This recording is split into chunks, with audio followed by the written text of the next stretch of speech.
Gabriel Bortoleto pode de fato acabar saindo da Audi no ano que vem ou talvez desse ano para 2026. Isso não sou só eu quem está falando. Existem rumores fortes dentro do paddock que sim, as negociações estão acontecendo com equipes maiores da Fórmula 1. Aparentemente, Fernando Alonso, que é o empresário do Gabriel Bortoleto, já iniciou essas negociações com Mercedes, Red Bull, Aston Martin, quem sabe McLaren e até mesmo a Ferrari.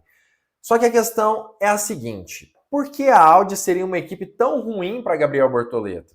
Pois é, a situação pode ser muito mais profunda do que muitas pessoas estão falando por aí.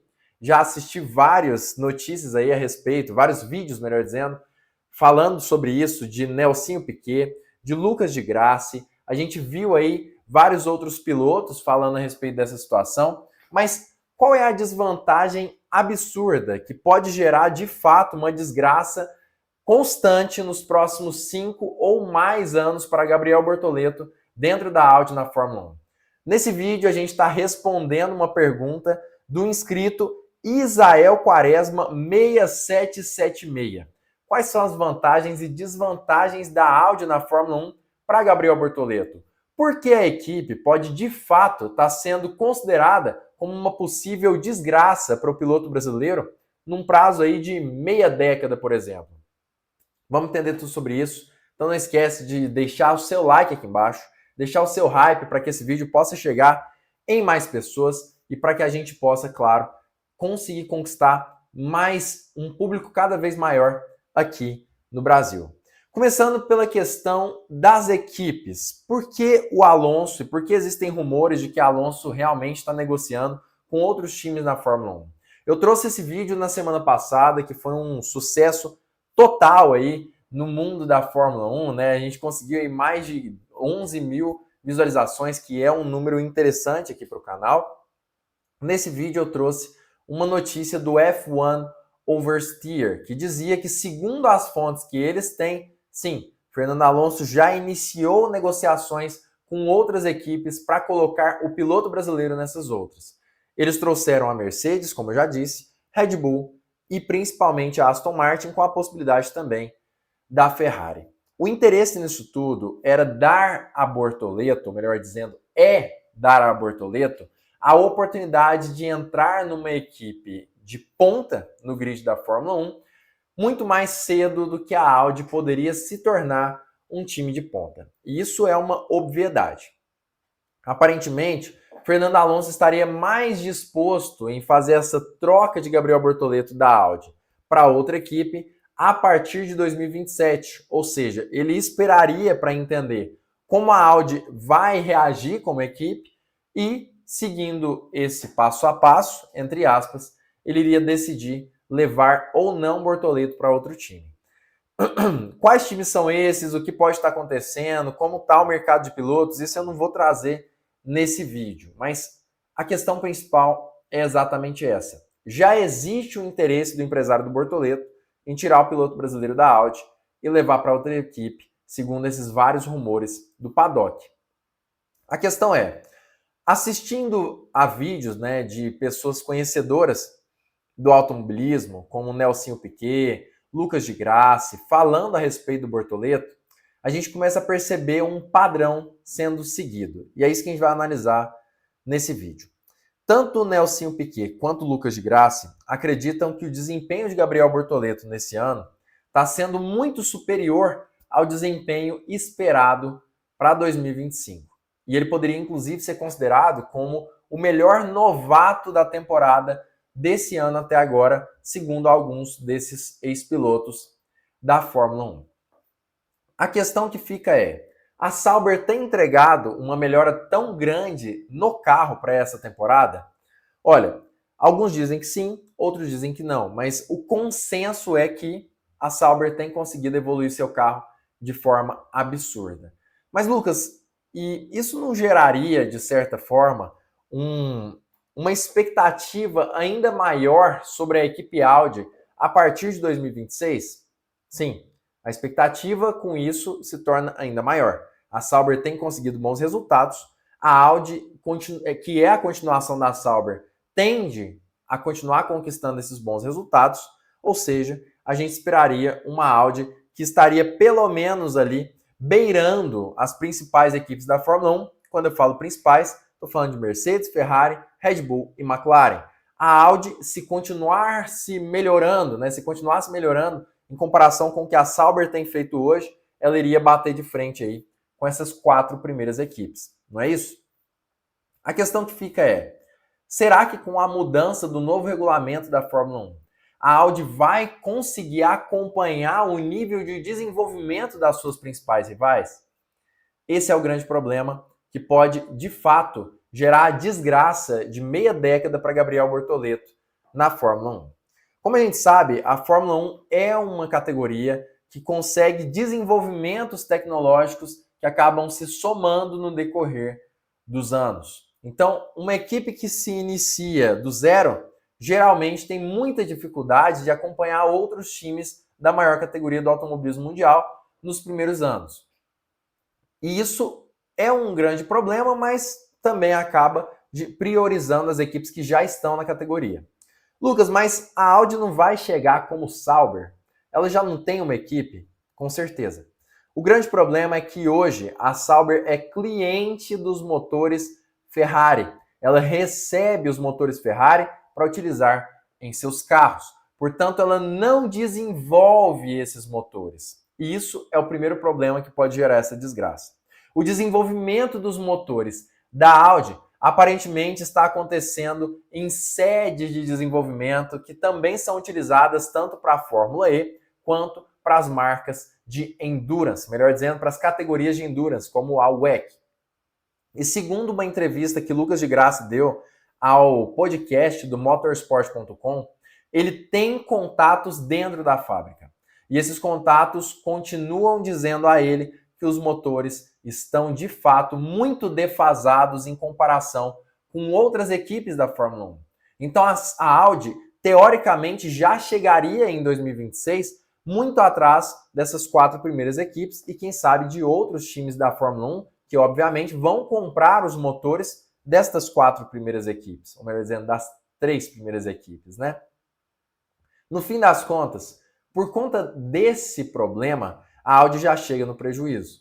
Motores, teoricamente, serão muito mais fracos e, com isso, o desempenho do carro também cai bastante. Como está acontecendo, por exemplo, com a equipe Alpine. A gente sabe, a Alpine utiliza os motores da fábrica da Renault. Mas por conta dessa utilização dos motores, ela tem tido resultados muito inferiores do que seria a capacidade do carro da Alpine propriamente dito. A gente tem informações que o carro da marca francesa tem um chassi muito bom. Chassi esse que seria capaz de vencer corridas se tivesse um motor bom o suficiente também dentro desse chassi, como o motor Mercedes. E é exatamente o que a Alpine vai fazer para o ano que vem. Sabendo desse problema de motor, sabendo que a fábrica tem tido muita dificuldade no desenvolvimento dessa unidade motriz, ela decidiu comprar os motores Mercedes e aplicar no seu carro a partir do ano que vem, porque dessa forma ela tem um bom chassi e uma boa unidade de potência. A Audi pode acabar tendo exatamente o mesmo problema dos motores da Renault. Um motor fraco e um carro que talvez tenha um chassi melhor do que nós temos hoje em dia. Então, esse é o primeiro problema que o próprio Lucas de Grassi fala na entrevista do motorsport.com. Outra questão que é muito importante ser falada, que aí é um grande problema também, é a questão do local onde está acontecendo, onde estão as sedes, vamos dizer assim, da Audi na Fórmula 1. Como eu sempre falo aqui no canal, a Sauber é uma equipe suíça e a sua sede está em Hüel, na Suíça.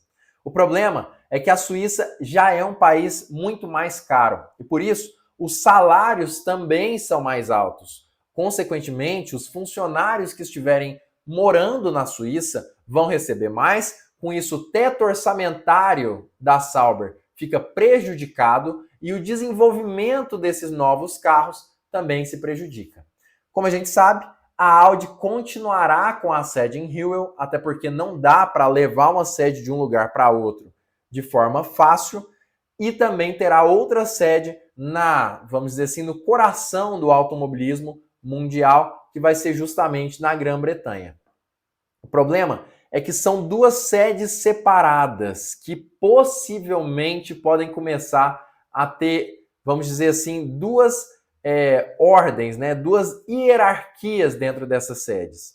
Isso é um problema. Se a Audi começar a se burocratizar, e algo que não é tão indicado hoje em dia, mas de fato é possível, essas duas sedes podem começar a ter um problema sério, justamente de não ter uma liberdade de desenvolvimento tão alta e conseguir, obviamente, levar esse carro à vitória em um curto prazo, ou pelo menos a bons pódios.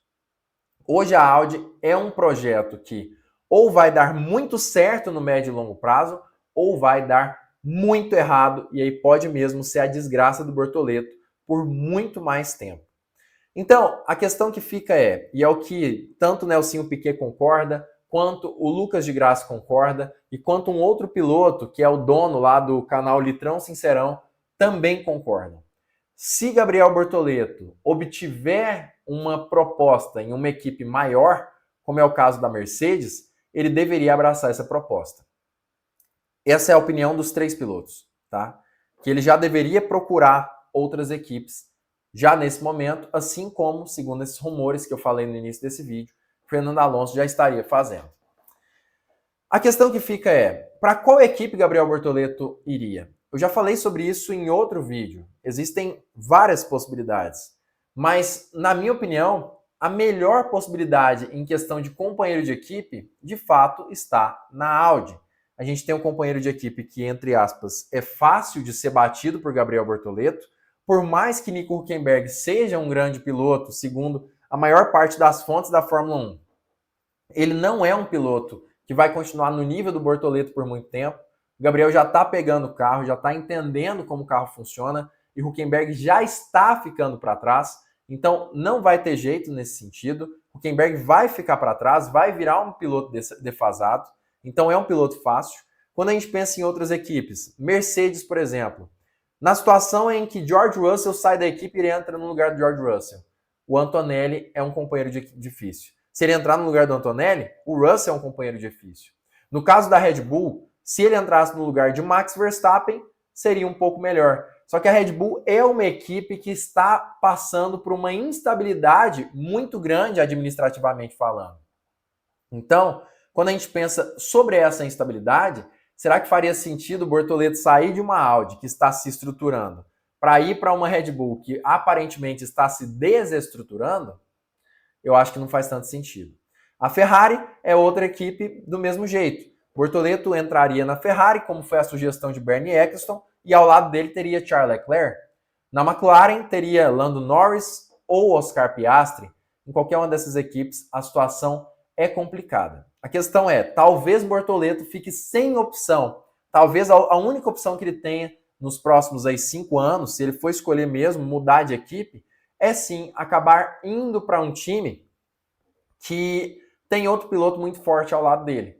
E ele vai precisar superar esse piloto da melhor forma que ele consiga, sendo o mais rápido que ele pode, mas a situação pode não ser tão fácil assim para o piloto brasileiro, ainda mais lembrando que boa parte dessas equipes são equipes europeias e que muitas vezes, sim, privilegiam um piloto em detrimento do outro, e às vezes existem questões políticas. Por exemplo, Bortoleto entrando na Mercedes. Será que a Mercedes, com sede na Grã-Bretanha, iria mais privilegiar Bortoleto, que é brasileiro, do que o George Russell, que é inglês?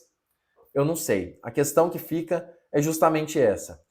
Para onde Bortoleto for, existe um problema. Existe uma situação complicada. A questão a Sauber é uma equipe nova, está chegando com uma proposta completamente nova. E aí, falando agora a minha opinião, se eu fosse Bortoleto, não sairia da Sauber antes de 2028. Por quê? Eu daria à Sauber, que será a Audi, 2 anos de colher de chá. No primeiro ano, beleza, desenvolve o motor, tenta ali. Se você ficar em último todas as corridas, aí tudo bem, aí troca de equipe. Mas se conseguir disputar ali o meio do pelotão, ok, vamos continuar tentando na Audi. Em 2027, novamente um ano tentando. Se a Audi começar a beliscar ali até o 5º lugar em várias corridas do grid, aí eu continuaria. Se não, sairia da Audi também e iria para outra equipe. Eu já trouxe aqui no canal alguns rumores que falam que o Bortoleto já é cotado dentro da equipe McLaren, rumores que foram desmentidos por alguns jornalistas, mas que continuam sendo difundidos por outros, e a McLaren seria uma boa equipe, porque ela geralmente privilegia um piloto em detrimento do outro, só mais no meio para o final do campeonato, e quando existe uma diferença muito grande em nível de resultados entre os dois pilotos. Então, teoricamente, seria interessante para o Bortoleto, já que não envolveria tanto a questão política nessa equação. Como eu já disse, eu daria algumas chances para a Audi. Eu discordo desses ex-pilotos de Fórmula 1, do litrão sincerão, não concordo com eles, apesar de que, óbvio, eu sou só mais um amante do automobilismo, alguém que gosta muito de Fórmula 1 e que gosta de falar a respeito do Bortoleto. Eu discordo, você pode ter outra opinião, eles também. Comenta aqui embaixo, inclusive, o que você pensa a respeito desse assunto. Não esquece de curtir esse vídeo, deixar aquele hype, se inscrever e ativar o sininho. E fala aí, você acha que o Bortoleto deveria ou não continuar na Audi? Comenta aqui embaixo, porque o Drive ID é o canal que fala com a identidade de quem realmente é apaixonado pelo esporte a motor.